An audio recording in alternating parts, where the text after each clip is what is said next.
Hello guys, welcome back to another video. Today, I'm going to be doing Call of Duty Cold War review. Ooh, spooky, funny monkey. Alright, so after looking at the stats here in my analytics, I see that y'all enjoyed my Assassin's Creed review. So I thought I could do another review, but it'd be on Call of Duty Cold War. Um, so first off, let's just get this out of the way. Let's start with the campaign. So the campaign for Call of Duty Cold War, basically, you're on a mission to stop Perseus, which is going to detonate a lot of nukes. Oh wait, I forgot. Since this is a review, we're gonna get spoilers, so I don't really know what you're thinking watching this if you haven't played it. If you are sensitive about all this information, go play the game. It's a very good game. You should buy it. And come back. So, campaign, basically, you're on a mission to stop Perseus, and stop the detonation of the green light nukes. Basically, you continue on the campaign, and turns out you were brainwashed, and you actually worked with Perseus, and that's why you're working with the CIA, because they brainwashed you, and they planted all the mines in Vietnam, Nam, whatever the fuck it is. It's basically it's it's a campaign. Now, I really did enjoy this campaign.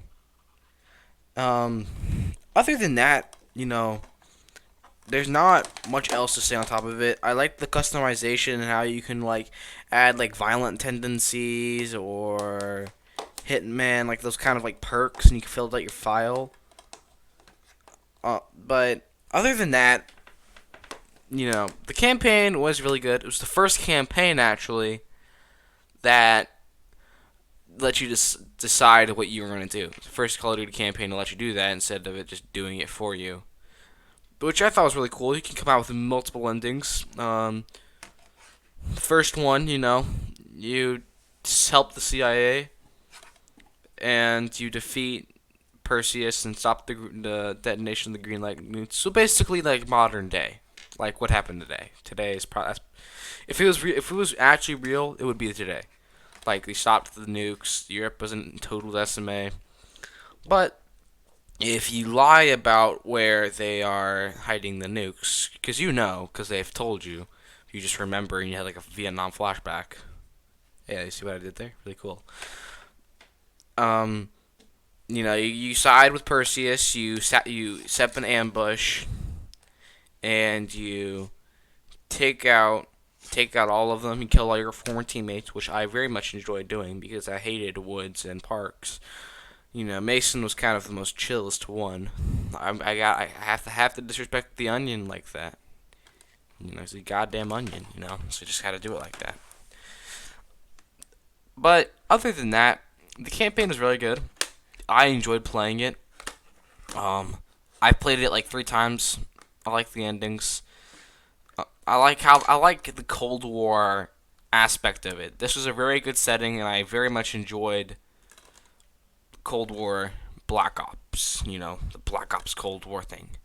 I like the theme, and I like what they do with the story. The story, other than that, the story doesn't seem like it was affected by the transfer of power. Companies creating the game, as this game was released early. It should not have been released. It should have taken another year for Treyarch to kind of take control, because this is supposed to be Sledgehammer's game. But Treyarch kind of mixed up things, and they take down a lot of the work, and they had to release it at a specific date and time. Call of Duty Cold War campaign, I'm gonna give it a 9 because I very much enjoyed it, and I like those campaigns where we can decide, and I liked the immersion. My favorite one probably had to be when you're in the Soviet KGB base, and you had to get the bunker key to let the guys in, and then you bust out with the armored suits and all that. That was my favorite part of the campaign. Now, we are going to go to the multiplayer. Multiplayer was a little bit shaky, as though it seemed like the campaign was untouched by the Treyarch's by the transition of power and early things.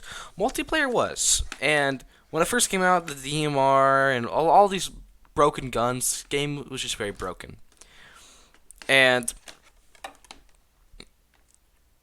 the multiplayer, they didn't have a lot of maps out. They didn't have Nuketown or Raid or any of those former maps, which they announced they were going to, but they didn't.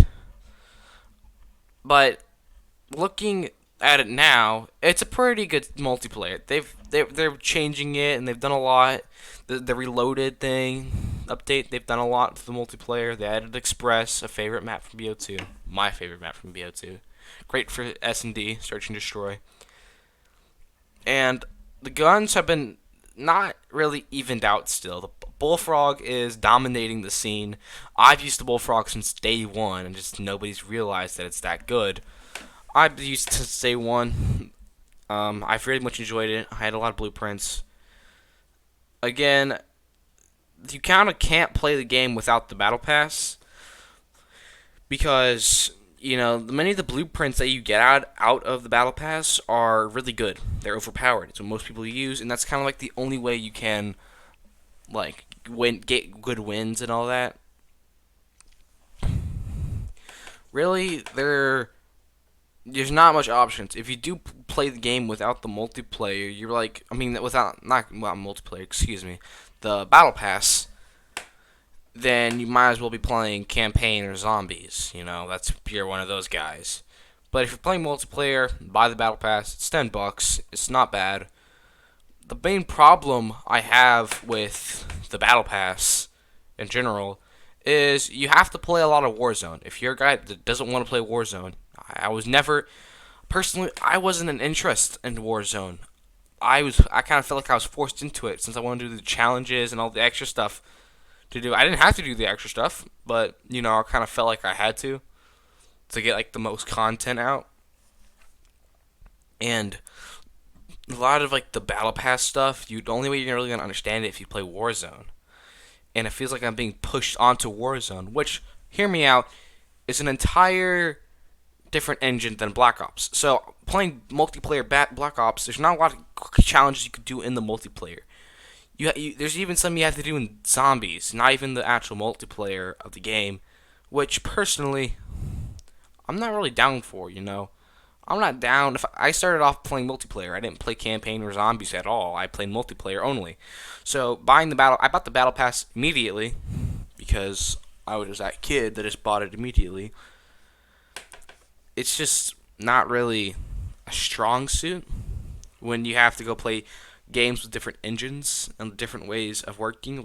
But you can bust through doors in Warzone, like a Modern Warfare engine, but in Black Ops you could slide much easier. So I was kind of sitting there in Warzone, jumping and trying to slide really far, but it didn't work like that.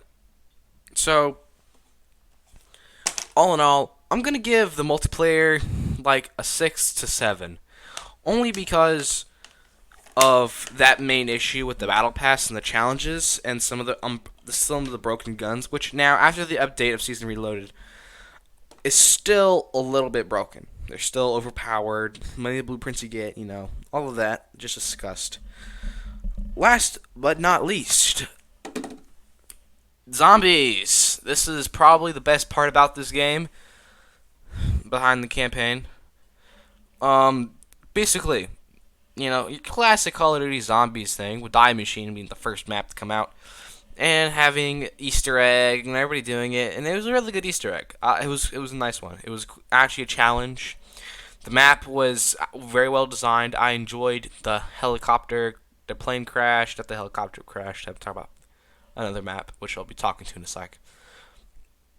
I enjoyed the bunker and how you turned on the power, which wasn't really difficult. So it was a good zombies map. Don't get me wrong, and I really enjoyed the Wonder Weapon, the Die Machine, which was very good, and it was worth it. Free die wasn't that difficult to do, and Yeah, it was really good for zombies. Everybody really enjoyed it. I really enjoyed it. That was the reason why I stuck to zombies for a period of time where I was playing only zombies, and it was really good. But now, Reloaded, everybody's been hyping up for Firebase Z. That zombies map. Yep. And let me say, it's much bigger, very much bigger. Like you have the courtyard where you spawn in, but you have to either do parkour or buy a door up to go to the teleporter, which is a totally different area, which is kind of like the main area. Though your pack-a-punch and your perk machine, which is basically all the perks, is in there, and very good. I like how they designed it. This map was very good, and you could tell that they actually put something into it. I like the helipad. Then you have like three ways you can go to, either like Dr. Peck, you can go to like a bunker area where you can make the Ray K, which is the new wonder weapon, which is basically an AK but like ray gun combined. To the left, you got like all of this like extra stuff, and the Easter egg is much more difficult in my opinion. I feel like the Easter egg in this one is a lot difficult. Though have a worry that it's not really ready. But because when you look at a zombie or like any kind of light, the light is outside. So like if it's, let's say this is where it's supposed to be in here. It's like right here. But when you aim in, it goes right there. And that's the same with the zombie's eyes. They're like, the eyes are like right here, and they're staring at you right here. But when you aim down, they're right here. I don't know what that is. Other than that, and that glitch actually does affect the Easter egg for it, as you have to go look for like specific, like have to realign the satellite and like find the question mark flag or whatever.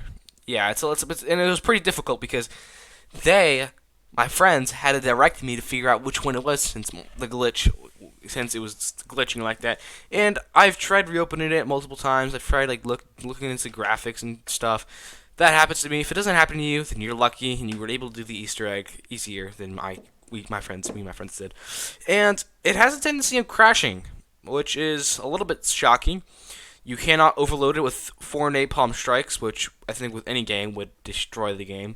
But you would think a better game like Call of Duty Cold War could, withstand that. Me and my friends were doing the Easter egg, and we were on the last part where you had to do the huge boss battle. And I popped a napalm, my friend popped a heli, and my other friend popped a heli, and I guess the game crashed. Just cracked under pressure, I guess. And, which was a little bit suspicious, but the whole servers crashed. Like, we could not get into the servers. So I was wondering what was going on. Nothing was going on, just it crashed in general. Just nothing happened, just crashed. Yeah. Other than that, Die Machine is still very good. It's not having that problem with like the glowing lights and all that are being realigned.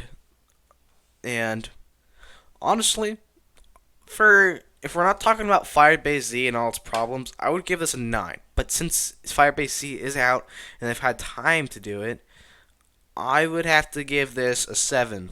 7, which is a hard 7. Just because, the crashing and all that on zombies. At first, it was very good. I would have given it a 9 without Firebase because I love the Die Machine map. Yeah, I heard you had to say it differently, and it's German, so I have to say it differently. Die Machine. So, yeah, 7. I think that's a pretty good rating for it. Campaign kind of wins it for me because this is kind of one of the best campaigns out there, man. And the people in the comments may be talking about, what about Modern Warfare? What about the OG Black Ops? Those can all burn. I really enjoyed this one. I really felt like a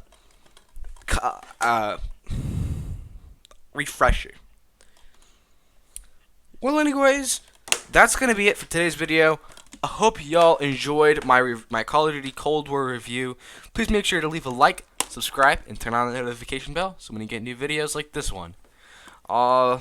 Thanks for watching. I'll see you on the next one. Make sure you share it with everybody you know, because I'm still trying to grow my channel. Next week, tomorrow actually, I'll do tomorrow. I'm going to be releasing next As a News. Ooh. I think I'll be doing As a News like once a week. So just be ready for that on the daily. Anyways, so the next one, peace.